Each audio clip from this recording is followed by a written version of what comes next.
it's not about what we offer, it's about what the client needs. So, for example, I've had clients that have said, hey, I need to hire 3 engineers. Well, what do you need? Well, I need an ETL guy, I need an API person, I need so on and so forth.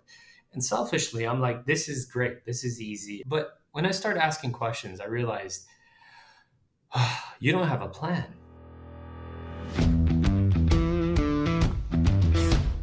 Technology is transforming how we think, how we lead, and how we win. From Intervision, this is Status Go, the show helping IT leaders move beyond the status quo, master their craft, and propel their IT vision. Attracting and retaining talent is something we have talked about on Status Go. It is always top of mind for CIOs and IT leaders. It is something that seems to change almost on a daily basis. So many things can impact your ability to attract talent. Many things outside your control. Likewise, many things outside your control can impact your ability to retain talent. Today, we are going to look at these challenges from the perspective of 3 external forces: the pandemic and its aftermath, remote work and the return to the office, and artificial intelligence and its impact on the workforce. Joining me today is Avetis Antaplyan, the CEO of HireClout, a tech recruiting and consulting firm out of LA. Welcome to the show, Avetis. Thank you, sir. Glad to be here. You were nice enough to be on my show and were brilliant. And so this is the only way I can pay it back for now, at least. It is awesome. And for our listeners, Avetis has a great podcast, and we just finished recording an episode for him just a few minutes ago. So, Avetis, at some point, I want you to share a little bit more about your podcast with our listeners too. Happy to. But let's start with your background. You are involved in a lot of different things today, but talk to us about that journey. How'd you get to be doing what you're doing today? And then tell us what you are up to today. That's great. Thank you. I'm happy to. So, just like everyone else, I started, I was in high school, I went to college, and, I studied business. I went off to work in a kind of a coaching position, teaching kids, elementary and middle school kids and high school kids to play sports. It was a dream job. I literally went to school in shorts, right? So, and I played played sports all day. It was literally a dream job. And unfortunately, I had to give that up because I had to go and follow my dream of being a businessman. And so while I was a coach, I became a leader in the coaching kind of realm. I ended up managing 18 schools and their coaches. So even within that, I had to become a leader. I know your show is all about leadership, and you and I talked about leadership. And then I went off to become an assistant director at Kaplan, and then I became a center director, and then I became a senior director of the West Coast, Northwest Coast operations. Had a good time there. But with the kind of recession looming 2007 and 8, the company kept shifting things, and I felt I was frustrated. The position that I was being groomed to, which was a VP role, was eliminated. And it was eliminated without much conversation with me. So I said, so that means I've got to go. And they were like, absolutely not. We've got plans. And I said, come on. I was never part of these conversations. It means you don't value me as much as you think, so on and so forth. I decided to move on. I gave them 90-day notice, which is unheard of. During that time frame, I was just interviewing with other executive search firms. And basically what ended up happening is I realized, man, I'm going to have to go from one corporate job with politics to another corporate job with politics. I don't know if I want to do this. So last minute, I rejected a bunch of offers for great executive roles to go join a company called the Mitchell Group, which is a small technology recruiting firm headed up by a gentleman named Jeff, great guy. His business was highly successful and then had struggled since like the 2000, last 2-3 years. He was really struggling. He said, you're a business guy. I need you to come and help me rebuild my business. I said, let's do it. And things were going great. I was going to bring all my Kaplan staff over. And then the 2008 recession happened. Literally lights were turned off. I've never seen anything like it. So I said, "Oh wow, that's interesting." And then my wife told me, "Hey, good news! We're having a baby." I was like, "Great!" Oh no! So I just left the Congratulations, but oh no! oh my god! So I left a cushy job with great income to join a startup who's struggling in a recession, and we're having a baby. Wonderful, biggest blessing ever, right? Because Mhm. because my daughter had basically burned the ship, right? Burned the boats. Is I Yeah, can't go back. I have to yeah. look forward, and we're going to struggle like hell. We're going to survive and then thrive. So we survived the recession, so on and so forth. Helped the company grow, became an owner in that company, part owner, so on and so forth. Eventually, I wanted to do my own thing. I Mhm. wanted my own company, and my partner, great guy, would say, "Hey, do you need more equity? We can make that work." I was like, "No, no, this is your baby. I want my own baby." Yeah, And he goes, "Well, yeah, let me join you in your baby, right?" And this is the kind of guy he is. No bullshit, yeah. no, wonderful guy. And said, "You sure?" He's like, "Yeah." And I said, "Well, why not? Here's a guy that got me into the business. He's a guy that I learned from. He's good. Trust him." And we created Higher Clout, in I think 2015 ish. Right Okay. then and there, we took one of our employees who's still with us till this day, asked her to move from Arizona to LA. We started this thing. We opened a new office, and boom. And we went through lots of ups and downs. A lot of small incremental growth, really tiny growth, frustrating growth, 5%, 3%, 8%, 2%, 0%. And finally, 2 years ago, 2001, we made it for 2022, but made Inc. 5,000 fastest growing companies. I think Oh we wow! Congrats. Thank you very much. We grew 235%. And then we made, well, it's not public yet, but maybe by the time you publish this, we made the list again for 2022. It's 2023, but it's for 2022 numbers. Yeah, yeah. So it's pretty exciting. I don't know the percentage of growth. I don't know where we were listed. We'll find out in a few days, but really exciting to see that type of growth.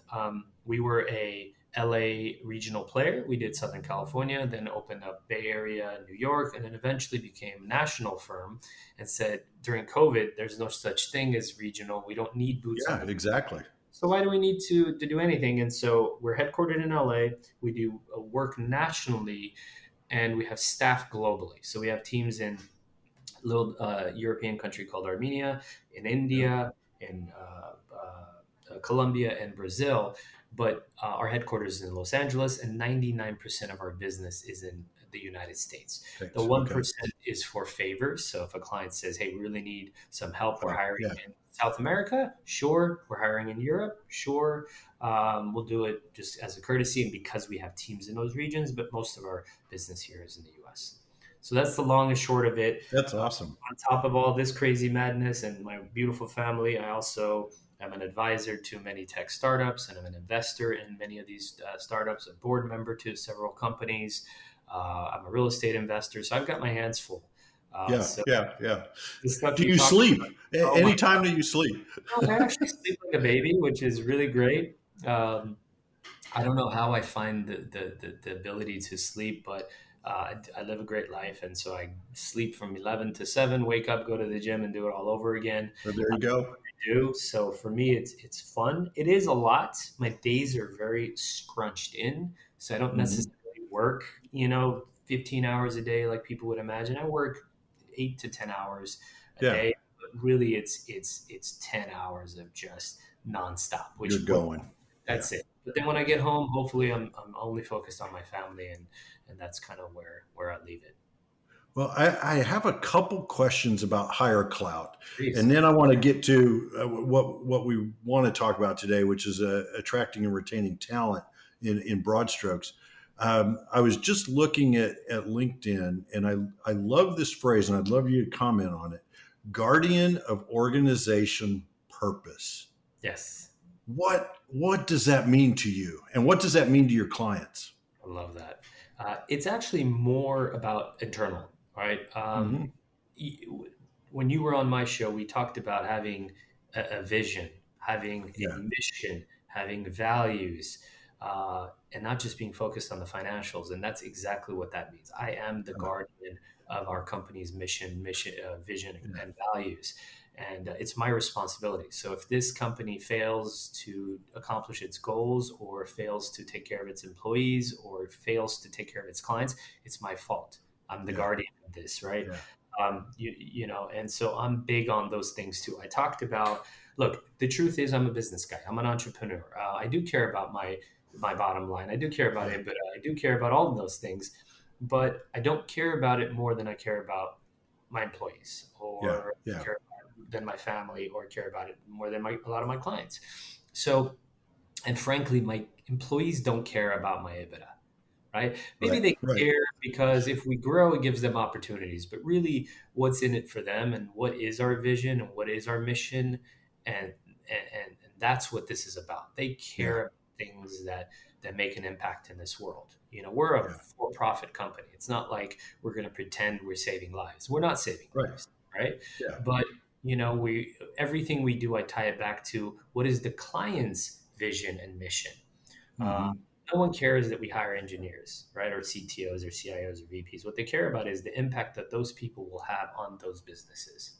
So Yeah. that's kind of what that phrase meant for me. I love that you put it out there, right? It's the buck stops with you, with the organization. The other thing I wanted to ask about is recruiting and consulting. I'm not sure how it is in LA, but I'm in Indianapolis, and typically those are different organizations, different companies. Correct. You've brought them together. How did that come about? It's a good question, Jeff. So our recruiting business is basically where we hire for our clients, and we might hire five a month. We might hire 30 in a year. We might hire one time, but basically companies like Tinder, Hulu, OpenTable, Sony PlayStation, Panasonic, these incredible companies. We're blessed to have them as clients, and what we do for them is we build their engineering teams. Ah, Uh, Including AI now, right? Or we've been for a few years, but machine learning, robotics, data science, all of that stuff. mhm, We build those teams, including IT and infrastructure and all that. yeah, That's the recruiting piece of the game, where we understand what they're trying to accomplish, what bottlenecks they have. We hire the type of folks that are going to remove those bottlenecks. yeah, On the flip side, some of these companies might have a project that they don't need full-time staff for. So they might ah, be building a portal for their customers to log in and blah, blah, blah, blah. Maybe it's not a core product. So where can we bring in our team of technical people to give them a temporary, basically, solution, right? So that yeah, could yeah, be, it could be as simple as, honestly, it could just be one or two individuals that tap into Jeff's team and, hey, I just need someone to do some of the data engineering, data pipelining. I need a data engineer for 9 months. Hey, I need a UI guy to build out the UI for this SaaS yeah. platform. It could be simple as that. It could be, Hmm. no, no, no, you're going to bring in your team and you are going to build the software. Like, for example, right Yeah, now, we're going to be working with a client that's trying to automate and introduce some robotics into his solutions, his management, his warehouse management solutions. I would be bringing in my own team through ah, either partner companies or people I already have. mhm, So that's kind of how I look at it, right? Because a piece of it is just staff augmentation. Piece of it is we would actually build the software with the folks that we have. yeah. I like that because it sounds similar to when you were describing some of your global work. You've done it because your client has asked. What you're Exactly. doing is filling a client That's it. need That's it. with these resources. Well, Jeff, can I give you a quick story on this? And this Yeah, happened. absolutely, absolutely. It's not about what we offer; it's about what the client needs. So, for example, I've had clients that have said, "Hey, I need to hire three engineers." Well, what do you need? Well, I need an ETL guy, I need an API person, I need so on and so forth. And selfishly, I'm like, "This is great. This is easy. Yeah, yeah, yeah. Three spots, right? It's three revenue pieces." But when I started asking questions, I realized you don't have a plan. You don't know what Uh, you think you need these three types of people. I don't know if that's the case. So sure, I can make money doing this, but long term, you might look up a year and say, I just spent this much money on fees plus these yeah, three employees or four employees. At the end, I don't have a product. So I said, no. I said, you need something different. So now I've introduced, and I've done this all the time. I've introduced a team of folks that are going to go in and they're going to productize his. We're going to actually do a product roadmap. We're going to do things that is a lot longer and harder for me to do. And because I'm going to be using partner companies, I might not even make the same type of income. It doesn't right. matter. Doesn't matter. Those people remember what I did and long-term ramification of their success. Yeah. I've done this with like 6 different companies, and some of them have actually exited because of the software that we Mhm. built. Instead of me saying, sure, I'll hire 3 .NET developers for you, to do what? You don't Yeah. have Yeah. product's a mess. You're not ready for someone to come in and just augment your work. So that's where it came from. It's not about us, it's about what the client needs. And if it's not what we offer, then we're gonna walk away. There's no Yeah. point. Yeah. You can make money in so many different ways, you know? That is such a great approach, and to our listeners, you might check out the episode with Joel Russell of eImagine. Joel kind of takes the same approach. He's got a small boutique organization here in Indianapolis, not quite so small anymore, but he tells kind of that same story of putting the people first, putting the client first, and the Absolutely. revenue will follow. Avetis, I'd love your thoughts on the state of hiring, the state of recruiting. A lot of our listeners are in corporate IT. One of the things I hear from them and others in corporate IT is attracting and retaining talent is at the top of their priority list all the time. They can't find good people. So, what's your view from your seat as CEO of HireCloud of the hiring market right now? Since 2011, it's been a hiring boom, right? You can't hire enough people, and that's how we grew over the years. I mean, last 2 years prior to the current kind of state we're in, I mean, you literally couldn't hire fast enough. I had to turn down business because of the amount of how quickly I had to provide the high quality of service. I couldn't. What's happened since May to September of last year is I've seen a drop in the need. However, it's temporary. Mhm. And so, with the kind of pseudo recession we're in, the unrecognized recession we're in, I mean, tech Yeah, is the first one in a recession, the first one out. I yeah, believe we've been in a recession since May of 2022. That's what I yeah, felt. So, yeah, obviously, it's affected our business. But what I've noticed is companies had overhired and they yeah. had overhired and overpaid for a lot of the staff they had. But really, if you come down to it, is they had hired the wrong people. Uh, They had got into a bidding war to hire as many people as possible to compete so that others didn't have these engineers. And I think, if I could be honest, is I think people got really spoiled, right? yeah, yeah, Work from home. I come and go as I please. So a lot of folks had multiple jobs. They really were not working. Let's just be honest with you, right? hmm, So what ended up happening is there was a massive dump in talent, and so the first reaction was the leaders, the things are laying off, right? Which so yeah, means I should too. So then other people laid off. Well, they're doing a hiring freeze. Then I should too. The problem is work still has to get done. And if you want to right. win, if you want to grow, if you want to take advantage, you do the opposite of what everyone does, not what everyone does. Does yeah, To me, if you're following Google and Facebook, is like if I'm a basketball player and I'm 5'9" and I'm doing what Shaq does. I'm developing my game based on Shaq's game. And I don't uh-huh. have the physicality that Shaq does. So it's hilarious, right? So Yeah, yeah, you got to do you. So that's kind of what I saw. Now the reaction is, well, we don't need a recruiting firm, right? Why would we need a recruiting firm? There's all these great people applying to yeah, jobs. right. I hate to tell you, I'm going to offend a few people. Great, there's not a lot of great people looking for jobs. And Yeah, if yeah, there are, by the way, I personally know some amazing engineers that are looking. They're looking for a very, very, very small window of time. Uh, hmm, they are rarely applying online to jobs. They're doing it through their network and people like myself, yes, and they're going to get multiple offers and they're going to get snagged up, right? yeah, So what ended up happening is if companies aren't doing well, they're laying off a lot of people. If a product wasn't working, they might get rid of a whole team. But minus those 2 categories, I think what people did is they're mostly there's some amazing folks that were laid off that are terrific. They're mostly laying off folks that are underperformers or weren't quite a good value based on the salary, sorry. their Yeah, level, and how they're performing. Um, so again, I say this on a general rule. There are some amazing people I personally know that are available. I'm yeah, shocked, and they get multiple offers. yeah, So the now is you still have to move fast to get great talent. And you have to be very good about giving them compelling story. Why should they work for Yeah. you? Because guess Yeah. what? If Yeah. they're any good, they are getting 2 to 3 offers. So you Yeah. think, oh, I got you, you're unemployed. No, no, no, no, no, not at all. Because I'm going to interview. I'm going to interview really well. I'm Yeah. great. I know I'm great. I'm going to get multiple offers. I'm going to choose the company that's giving me um, what I need. And what Right. I need is changed.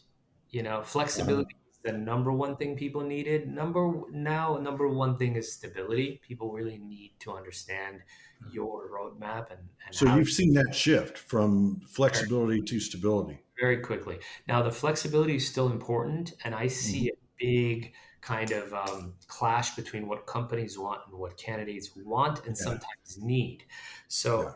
candidates want flexibility. Hey, I've been working from home remotely for 2 years, and some of them are just because I want to for Hmm. flexibility reasons. Some of them moved out of LA. I've got one gentleman. He's amazing. Moved from LA to Redding, California. I don't know if you know where Redding is, but there's nothing. I, That's yeah. very Yeah. northern California, nowhere near the Okay. area, nowhere near any tech company. So this is not an individual that can say, all right, I need a job. I'm going to commute a little bit. There is Yeah. nowhere to commute to. There's no commute. Yeah. So he has to, his need is real. Like he has to commute. He's got 2 young children, so on and so forth.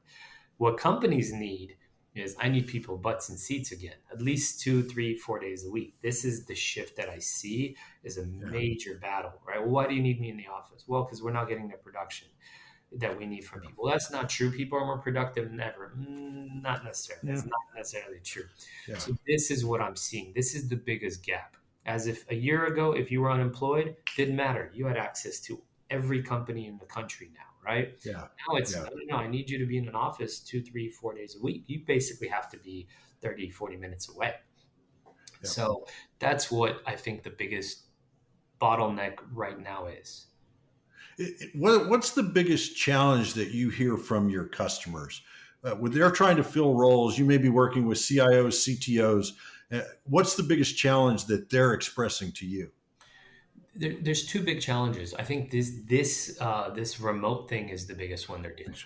Yeah. So if Yeah. they are okay with a remote, I have a lot of clients that stuck to that model, then Hmm. they have an advantage now because they're recruiting nationally while everyone Right. else shifted to a, oh no, no, I need people in Los Angeles or Irvine. I have a client right now, it's a great company. What they're asking for is so niche and so tight, and they're asking for people within a very short, small window, and it's very challenging. That Yeah. is the biggest challenge. Finding people not only are available and in the location, fit salary bands that have Yeah. shrunken all of a sudden. That's interesting, Yeah. right? Yeah. And Yeah. Yeah. are willing and able to come into the office. That's really challenging.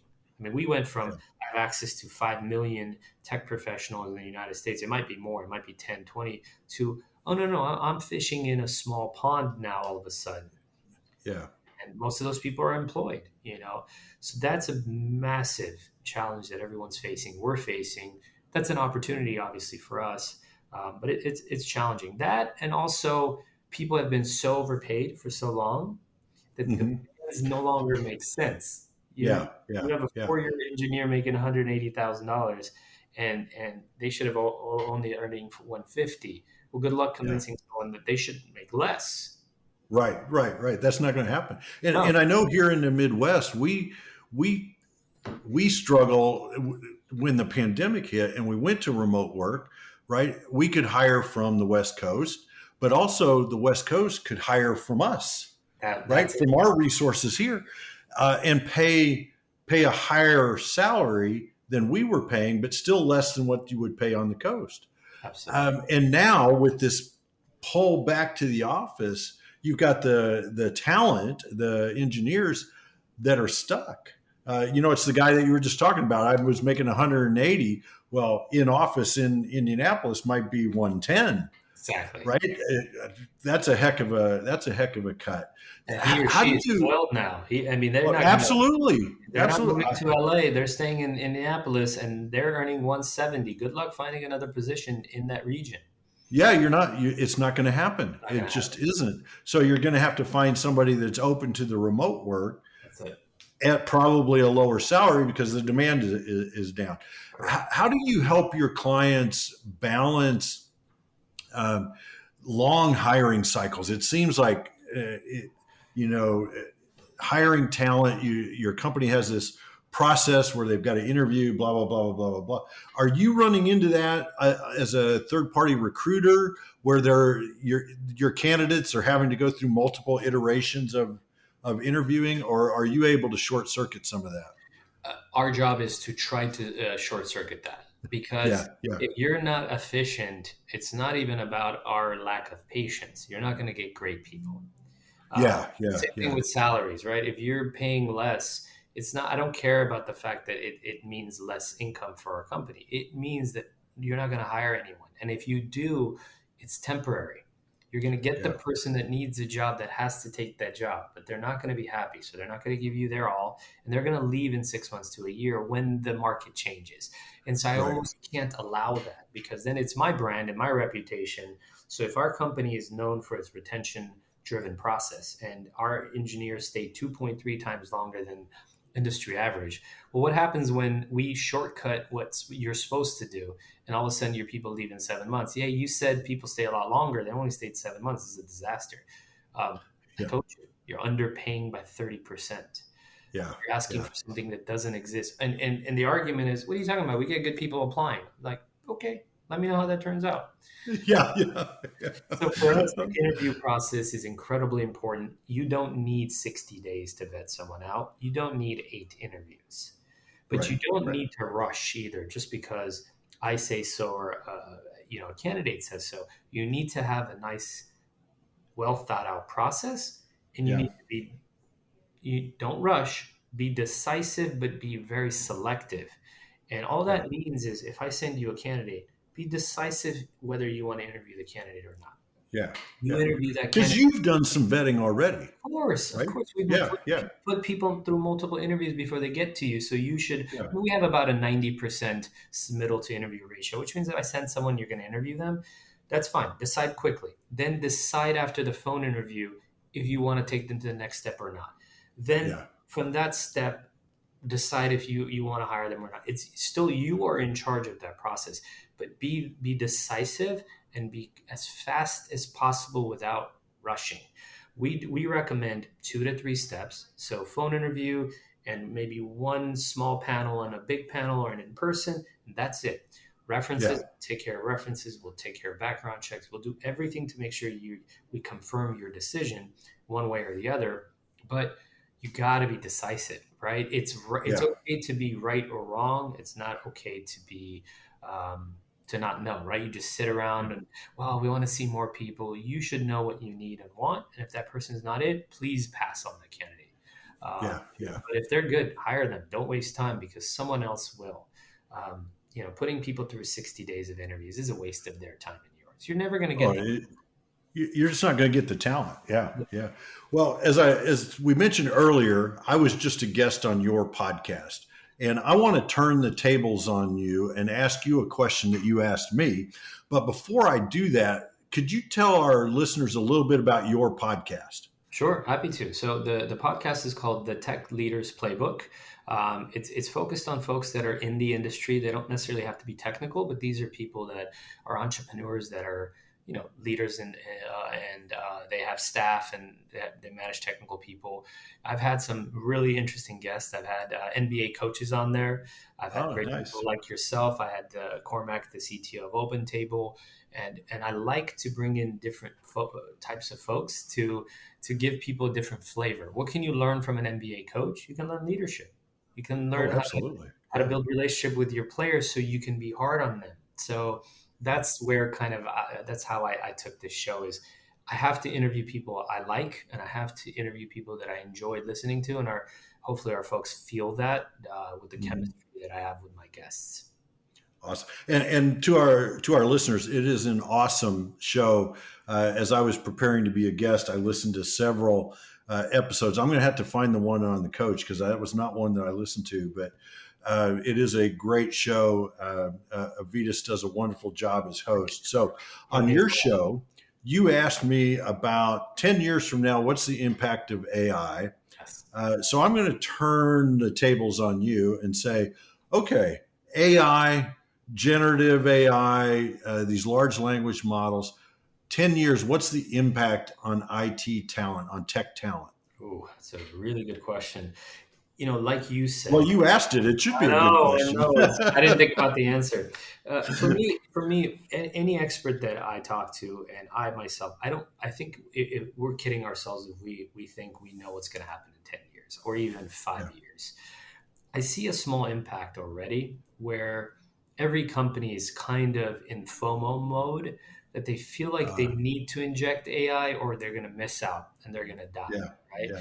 So I see Yeah. a little bit of that, and sometimes I just ask three simple questions, and they can't answer it because there's no real great plan on what they're trying to achieve. They just want to Mhm. be able to say, I have AI. Yeah. Really, a Yeah. lot of the AI is not real AI. It's either automation, um, Hmm. or it's some kind of wrapper on top of Chat GPT or something like that. Yeah. So, Yeah. and the same thing goes when I'm talking to startups that want me to invest in them. um, I ask, "Where's the AI?" and they don't have an answer, and I'm almost like, "Don't look." It sounds like you've got some form of mindset of where AI could plug in, but you're not an AI company right now, and that's Yeah. so. Let's really think about what you are, and if it means you're a company that automates something great, well, that's incredibly needed.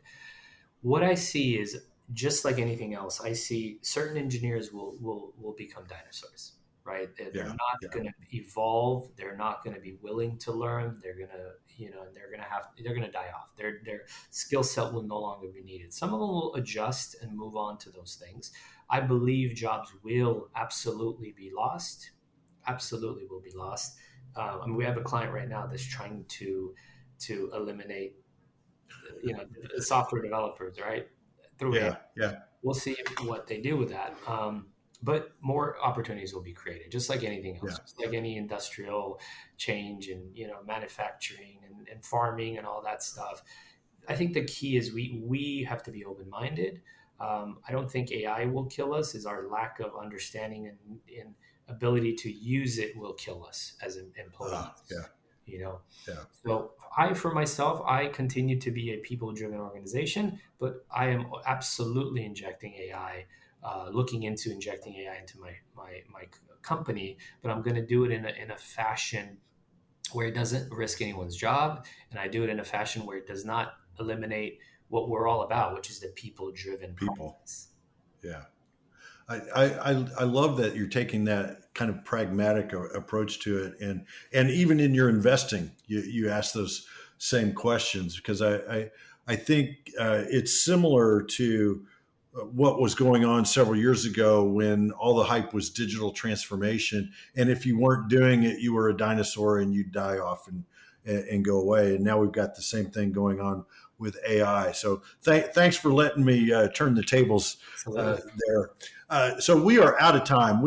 You and I, we've been talking now for an hour and a half, counting your show, Yes. but which has been awesome. It's flown by. As I warned you, we are all about action here on Status Go, and so I'd like to ask you this final question: what are one or two things that our listeners should go do tomorrow because they listened to our conversation today? It's a great question.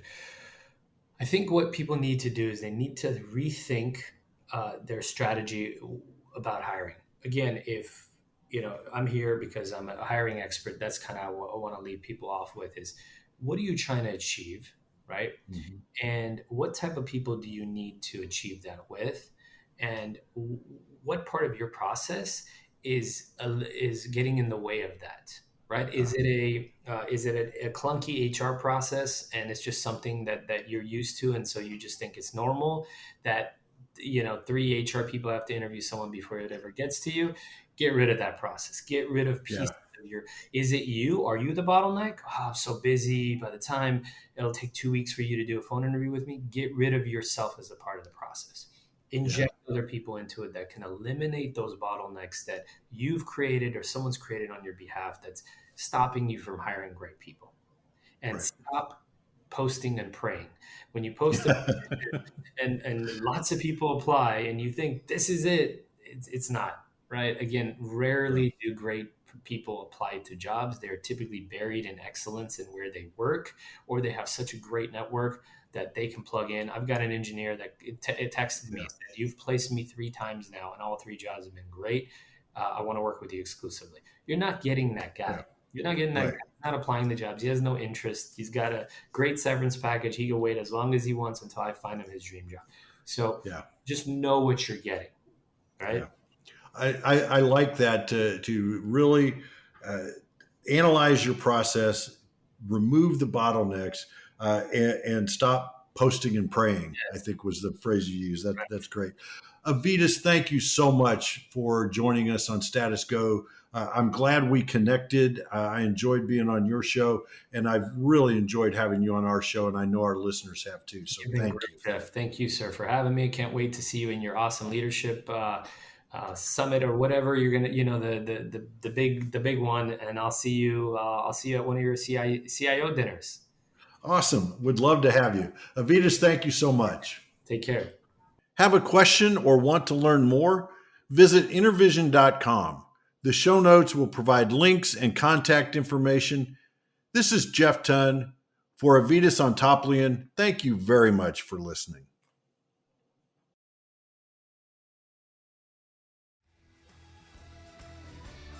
You've been listening to the Status Go podcast. You can subscribe on iTunes or get more information at intervision.com. If you'd like to contribute to the conversation, find Intervision on Facebook, LinkedIn, or Twitter. Thank you for listening. Until next time.